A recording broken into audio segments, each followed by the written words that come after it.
প্রত্যেকটা মানুষ অস্থির। এর মূল এবং প্রধান কারণ হলো এই কলব এবং অন্তরে যে জিনিসটাকে ঢুকানো দরকার ওটা না ঢুকাইয়া ভুলটারে ঢুকাইয়া বসে আছে, ইনস্টল করে নিছে দুনিয়াকে। দুনিয়া ছাড়ার কিছু তার মাথায় নাই।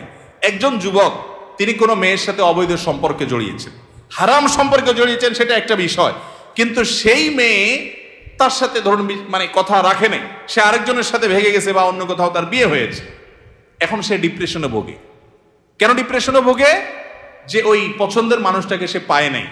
আলটিমেটলি এটা দুনিয়া, ঠিক না ভাই? ঠিক। আলটিমেটলি এটা কি? তার অন্তরে যদি আল্লাহকে স্থান দিত, আল্লাহকে যদি সবচেয়ে বেশি ভালোবাসতো, আল্লাযীনা আমানু আশাদ্দু হুব্বাল, তার অন্তরে যদি আল্লাহর সাথে মহব্বত সবচেয়ে বেশি থাকতো, আল্লাহর সন্তুষ্টিটাকে সবকিছুর উপর যদি প্রায়োরিটি দিত, তাহলে এরকম কেউ তার জীবন থেকে চলে গেছে, কেউ আসছে, কোনো দোস্ত নারাজ হয়ে গেছে, কিছু টাকা লস হয়ে গেছে, একটা ব্যবসা